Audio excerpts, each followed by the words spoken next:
The kissy makeout sounds was Benson's gonna drop his balls when he sees how we set up these chairs. I was like, really? GUmballs, people, GUmballs. Get your mind out of the gutter. They would come to us and say, you can't say that.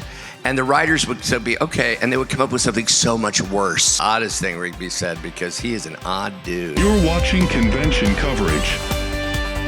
Do you have any funny stories from the recording booth? I've got one. It was when I first met Mark. I came in, and Mark was already in the booth, and the director was like, "Okay, you can go in and go on in, Bill." And so I went in, and I had kind of like I am now. I'm having a little trouble with just kind of an allergy, and so I was drinking hot tea, and Mark was always reading when he's not recording. He's a newspaper book something. And so he had his glasses on, he was reading this book, and I was really proud of myself about how chill I was being meeting Mark Hamill. Mark, nice to meet you, I'm Bill. And he's reading and saying, oh yeah, nice to meet you. And I took a sip of my tea, and it went and I looked over, and Mark was still in his book, and I was like, I got away with that. And then Mark goes, oh, I've got a mug that does that.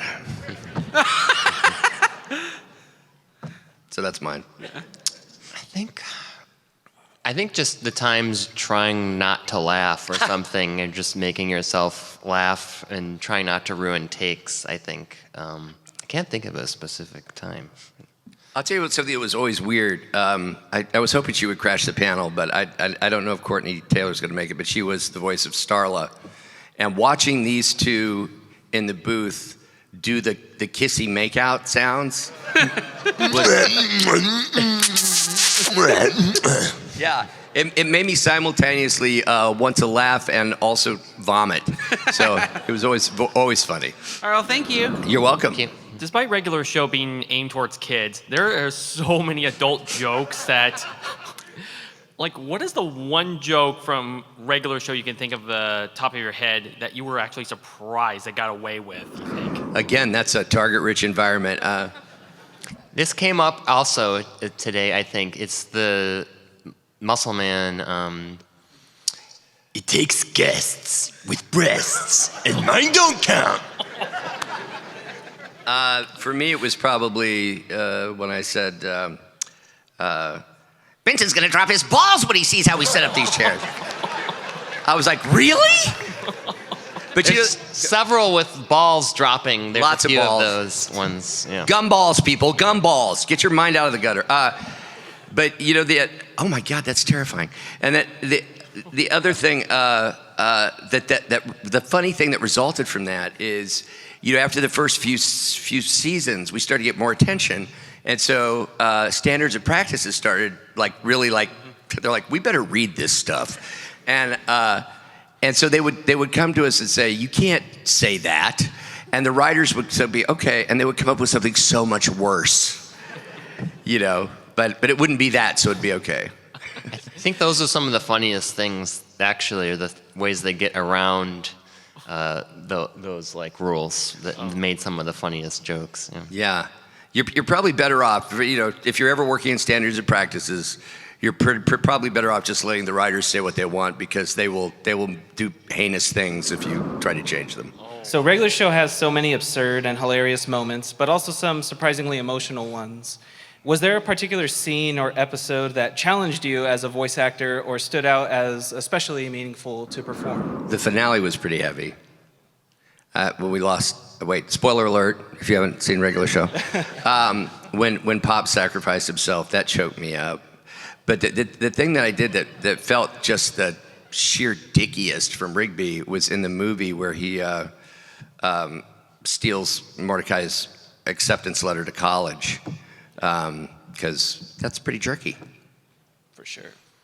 I think the most challenging things were just the really intense episodes with either Benson or Muscle Man, where my voice would be hard to get through the whole episodes. I think the one that was probably the worst is the one where Benson has to keep his anger bottled up, and then it all comes out at the end. So, yeah, probably that one. For sure. Thank you. You're welcome. Thank Exactly you. did you get involved with the show? Because I know the original pilot, that was a college project from J.G. Quenchel, and you were also in it.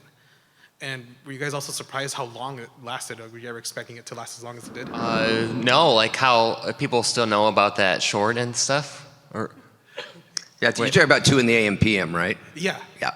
yeah, I went to school with JG. We went to an art school, Cal Arts, and then I would do voices for some people's shorts sometimes. So I did voices for JG, and then a lot of those were Pops, really, and Benson are characters that turned into the regular show characters. So I think he had just planned for me to do the voices that, as he like was developing the show. So I didn't know anybody connected with the show. For people who don't do what we do for a living, the idea that you just audition for something like that and book it is ludicrous because there's so much riding on it. And one of the things that I'm proudest of in my career probably is that I didn't have any connection to JG. I didn't have any connection to anybody involved with the show. I read for it, booked the pilot, and then my understanding was they put it out to auditions again after the pilot. And so I had to win the role twice. But when I was driving off from the callback the second time, I called my wife and I said, I left it all in the field. I don't feel, I'm not gonna have any regrets if they go another way, which they probably will, And it was a long time after that I found out, but it was amazing. When did the line "Whoa" come from? I don't know if the whoa exactly, but a lot of the like little like things and like stuff like that came from when we were in art school. One of our friends brought in this like arcade cabinet with the emulator of every single like video game ever and put it in our like work area with the cubicles. So everybody started playing it constantly. And our friend, who I mentioned before, who I think was a lot of the inspiration for Rigby, every time he'd like win at Street Fighter or something, he'd be like, and I think and if you like beat him or something, you'd do like a oh. So I think it all came from like the video games we played in school, kind of. Were there any moments where you got to influence the storyboarding through your voice lines or anything like that? Maybe something that like really impacted the way the episode was structured in the end? We never improv'd. No, not really, yeah. But what I felt was happening through the course of this show, through the 6 years, was I could kind of feel like the writers and me moving closer together. Like I got the feeling that they got a pretty good idea of how I would deliver something, and I from my side, I kind of knew like where I could see where they were heading with him. I could kind of predict where he would be in a certain situation. And so I think that resulted in the kind of synthesis that you're talking about. But no, we didn't. It was always tightly scripted. And one of the great things about that, or one of the things about that I find interesting, is people ask us if we improv all the time, which I think is just a complete homage to the writers, the fact that it sounded that casual. Mm-hmm. All right, cool. Thank you. You're welcome. Where did Pops come from? Pops is like my better half. Because I do feel like I have some Pops in me. It's just not 100%. That's awesome. All right, thank you. Is Pops your like better angels and Benson is like the devil on your shoulder? Pretty much. Okay. That is a good summary. What inspired the band Mordecai's and the Rigbys? Wow, I don't know for sure. I know that I think the writers and JG love the idea of like pretentious young people forming a band and talking in bad British accents. Because who doesn't love that? Who didn't do that? So I mean that's what I think. But Sam might know better. Just I know JG always loved 80s music and everything. That was always a big like influence to him. So probably just that, but that's like a general answer. I'm not sure exactly Thank you. You're welcome. So this is a question for Pops. Like, how did you like doing the rap battle against the, Tyler the Creator when you guys had the rap battle? How did you what was what were your opinion on it? I never met him. He must have recorded separately, but that was fun to do. I don't remember any of them, the raps. I don't know if Sam was there. It was like poems, right? Yeah. His raps were like classy, Did you meet him? Were you? I met Childish Gambino, Donald Glover, and it was a surreal moment because he was kind of fanboying on us, and I'm like, has anyone told you you're Childish Gambino? But that was definitely one of the big surprises of that episode. Was, as Sam was saying, we didn't get, we would get the scripts and storyboards just before we needed them, and so when I found out that this would be rapping on national television, I was shocked and pleased, and intimidated. Thank you. You're welcome. I wanted to know you guys' feelings or opinions on the progression of this show since you guys have been there from the beginning, being just whatever park maintenance people to now having to save the world, being the chosen one, possibly the chosen one, stuff like that. How did you guys feel about that progression? If you guys knew about it from the beginning already, or hey, this new season's coming up, holy cow, this is gonna happen. I didn't know. Did you know, Sam? When the show started? Yeah, how Pops was dainty, happy guy, and then towards the end, I know my purpose. I have to fend off I the world. didn't know anything until we would we'd get storyboards sent to us to look at. So I pretty much didn't know anything. Same. I don't know. That's a great question that I'd love to ask the writers. I don't know if they had that whole trajectory in mind. I mean, there was that kind of there was the big change when we went to space, and that was kind of I didn't see that coming, And then the finale with Pops turning out to be who he was. I don't think they planned. I don't. Think I was very pleased, speaking from a personal standpoint, with Rigbys' arc because he starts as such a immature jerk. And in a few seasons by the end of the show, one of my favorite things that came out in the show was that while Mordecai was having all of his relationship issues, Rigby was just kind of quietly dating Eileen and had kind of gotten that part of his life together before Mordecai did.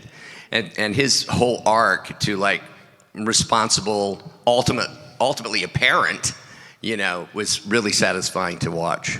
Sweet, thank you. You're welcome. Were you guys surprised the show lasted as long as it did, and were you surprised by the positive impact people had on it? Oh my God, yes. Yeah. I didn't know when we were doing the shorts in school that was going to turn into anything. It was just I think it was 5 o'clock in the morning that I first did Pops, and JG literally woke me up from underneath my desk because we were in crunch time, and he was like, Sam, we gotta record this for my film. I went up and I think I brushed my teeth before doing it or whatever, but no clue it was gonna last that long. Yeah, same. My first show, the first show I was a regular on was an Adult Swim show called Moral Oral. And okay. I love you people. And we got 3 seasons. I was very proud of that show, still am. We got 3 seasons before we got canceled for being too dark. And I was like, have you guys watched Adult Swim? So I went into it once I finally got the word that I was cast as Rigby. I think I said to my wife, if I get 3 seasons, I'll be thrilled. And, from many years later, from 2010 to 2016, I couldn't believe how long we got to do it.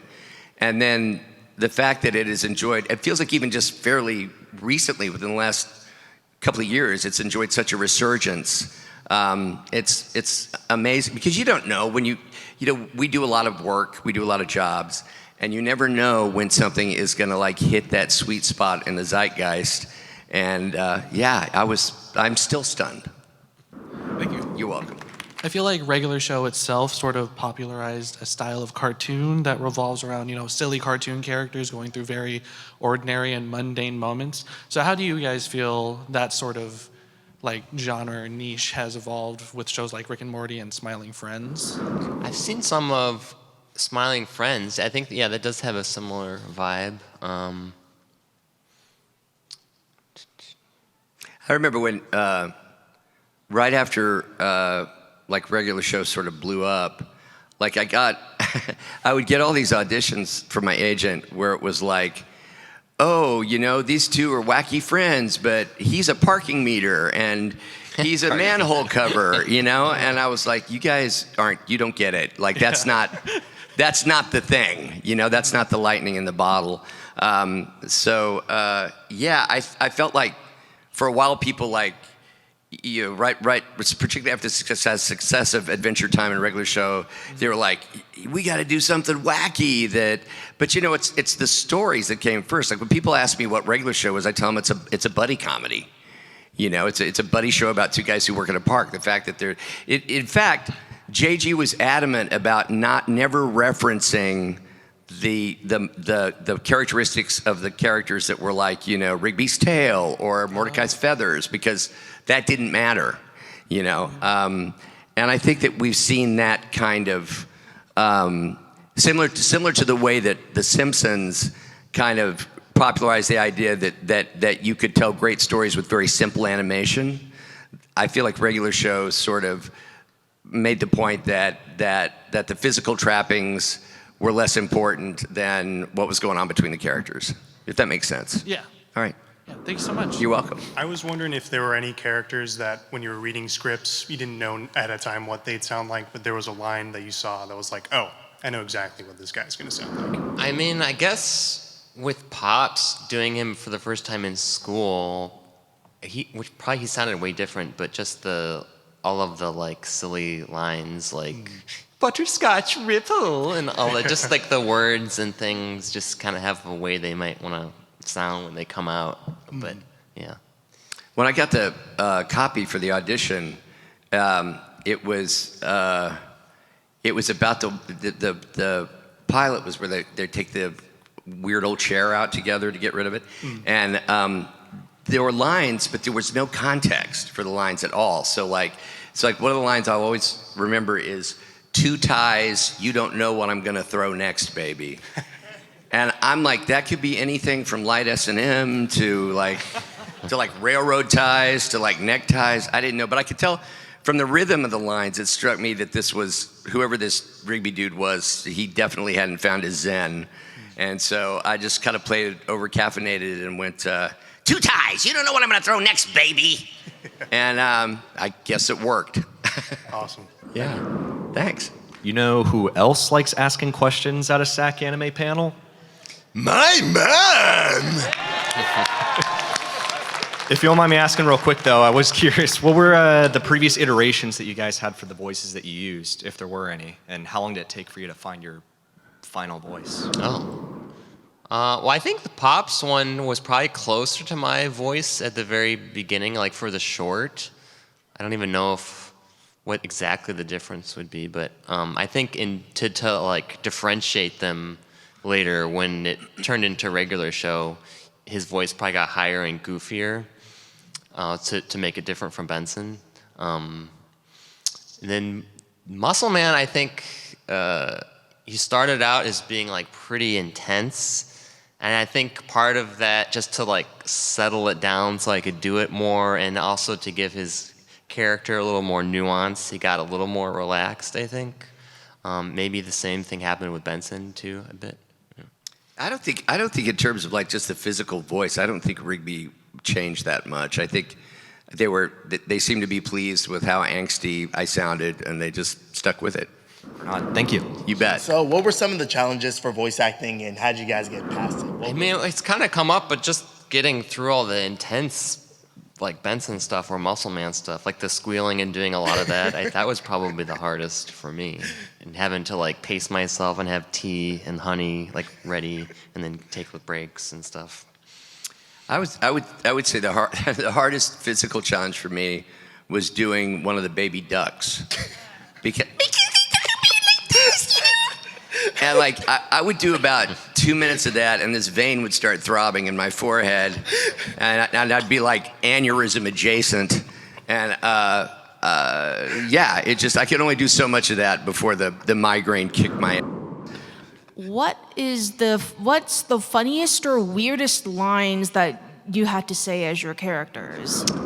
I mean, save the sandwich is pretty pretty odd. I don't know if it's the oddest thing Rigby said because he is an odd dude. I think in the doing the step of death, step of death, step of death over and over again so you kind of forget what you're saying. That type of stuff, I think. Yeah, and it actually might not be a Rigby line. It might be a creepy doll from the Halloween episode. Where it's like, Let me draw on your face. I'm gonna draw on your face. Yeah, I'm gonna go with that one. What character surprised you the most with like character development, like with growth? Character development for me would probably be Pops, because that's a big evolution. Like the change at the end. Yeah. Yeah, I definitely didn't see that coming. I think I enjoyed all the Benson character development a lot because as they were writing it, more and more, I was like, oh, he's me. Okay.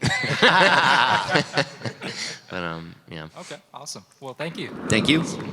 So, what character do you feel more connected with that feels more relatable towards you?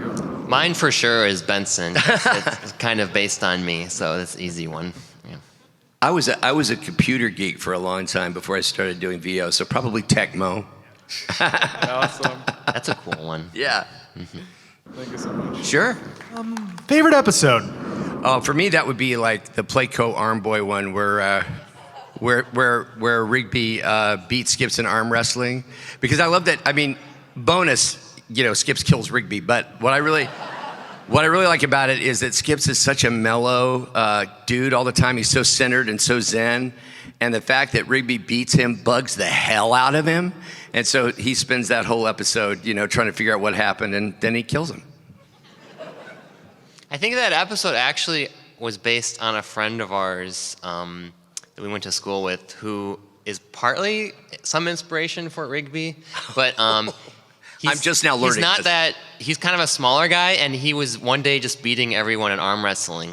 And we were like, "How is this possible?" And he knew some weird arm wrestling trick, but just a little fact about that. But I think my favorite episode is probably Excellent. You both what are your favorite Benson crashout moments? Yeah, I do like the one where he pulled the phone off of the wall and just really went to town. Those are really fun to do, by the way, also. Where you can just get out all your aggression.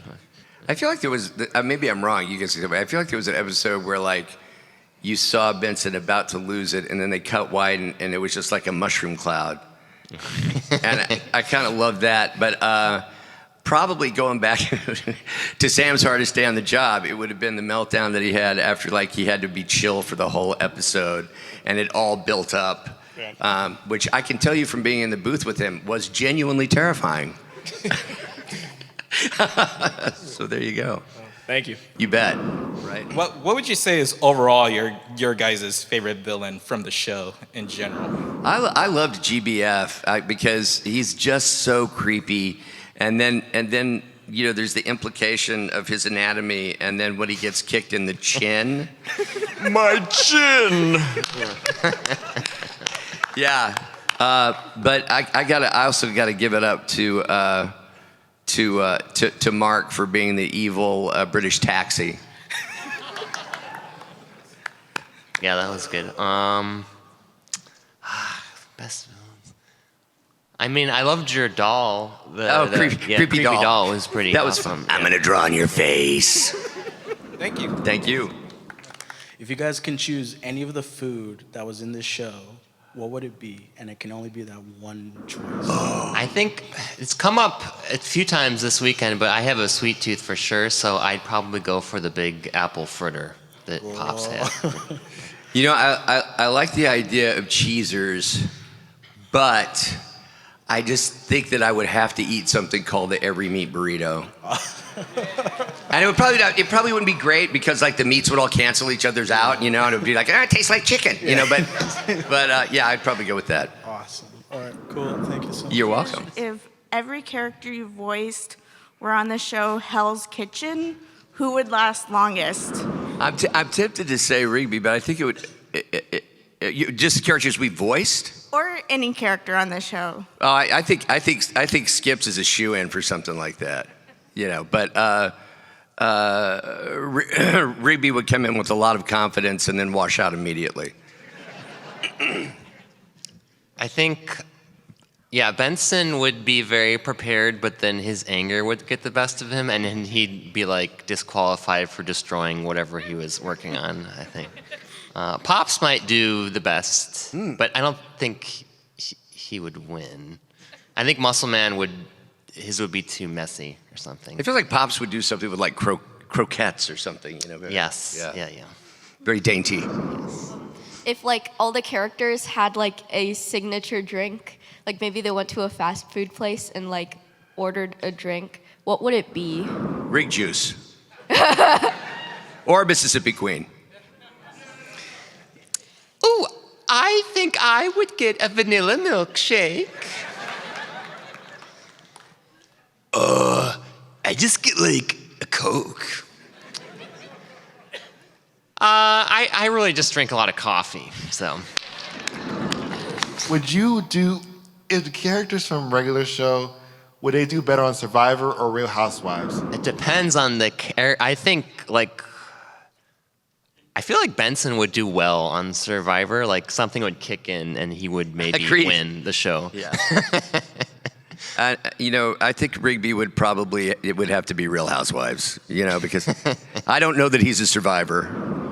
Which of the regular show characters would be the last to realize that the Tooth Fairy is not real? The Tooth Fairy's not real? Shh, don't tell him that. Thanks a lot, guy. Dude, not cool. What? Just calm down, Pops. Jeez. There's your answer. Thank you so much. Everybody, thank you so much. Great question.